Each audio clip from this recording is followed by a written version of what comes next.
영미법에서는 당사자의 주관적인 귀책 사유는 문제되지 않고 이행 책임 excuse for non-performance가 없으면 그냥 의무를 불이행하면 불이행이 되는 거예요. 여기에서 이제 과연 머티리얼한 게 무엇인가 이게 이제 문제가 됩니다. 그다음 이제 계약 위반. 계약 위반은 이게 이제 가장 크게 차이 나는 점은 어떤 거겠습니까? 우리나라 법제하고 가장 차이 나는 거는 우리나라 법제는 귀책 사유가 있는 거예요.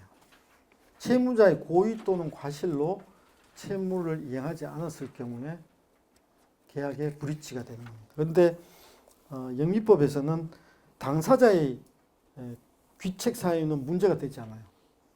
당사자의 주관적인 귀책 사유는 문제되지 않고 이행 책임 excuse for non-performance가 없으면 그냥 의무를 이행을 불이행하면 그냥 불이행이 되는 거예요.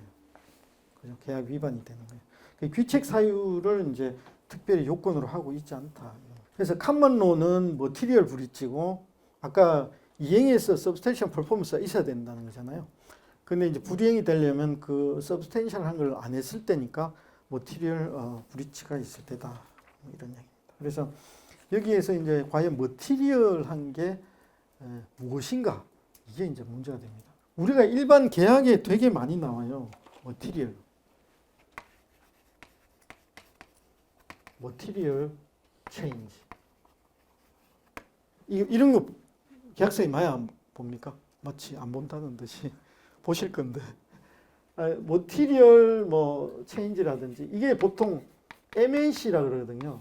MAC 들어보셨어요? 머티리얼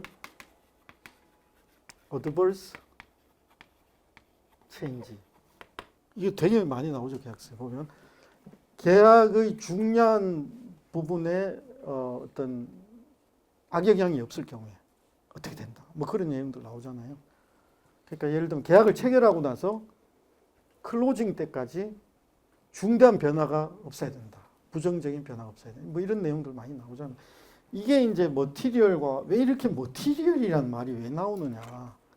이게 이제 계약법 원리하고도 관계가 있다는 거죠. 그래서 머티리얼이라는 표현이 나온다는 거는 계약의 중대한 위반이 있으면은 계약 위반이 있다는 것과 연결이 돼요. 그래서 계약의 중대한 위반을 어떻게 볼 것인가. 그게 이제 문제가 된다. 그게 이제 392페이지를 보면 중대성의 판단에 관한 내용들이 쭉 나와요. 그래서 예를 들면은 본질적인 요소. 여기도 나오는 게 이제 계약상 이행기가 본질적인 요소냐, 머티리얼을 한 거냐 이걸 본다는 건데 결국은 이제 머티리얼 하지 않다고 보기 때문에 만약에 이제 계약에 관한 이행 기일이 있으면은 time of the essence라고 쓰든지 아니면은 계약상 이 이행 기일은 계약의 중요 부분이기 때문에 반드시 지켜져야 한다. 이런 얘기를 쓰든지 이런 걸 씀으로써 이제 이게 머티리얼 하냐 안 하냐 그거에 대한 다툼을 없앨 수 있다는 겁니다. 그래서 이게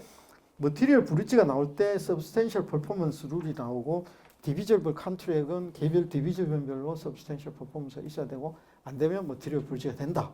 이런 식의 이게 이제 그 컴먼로하고 동산하고 나머지 물품 사이에 어떤 차이가 있냐면 이게 이제 머티리얼 브리지가 있으면 기본적으로는 이제 파셜 브리지, 머티리얼 브리지가 토탈 브리지가 안 되면 토탈 브리지라는 것은 완전히 계약이 깨질 정도의 이게 있을 수 없는 일이다. 했을 경우에 토탈 브리지로 봐서 바로 계약을 터미네이션 할 수가 있죠. 보통 계약에 보면은 머티리얼 브리지가 있거나 계약이 있으면은 30일 기간 내에 치유를 해라 이렇게 나오잖아요. 그죠? 그거는 이제 토탈 브리지로 안 보는 거지. 파셜 브리지가 있다고 보고 치유 기간을 주고 안 되면 계약을 취소할 수 있게 하는 게 이게 이제 토탈 브리지라는 이런 경과를 거쳐서 하는 거예요. 이거는 이제 컴먼로에도 이제 이렇게 본다는 거죠. 근데 이제 UCC처럼 동산의 경우에는 뭐라 그랬죠? 퍼펙트 텐더 룰이라고 그랬죠.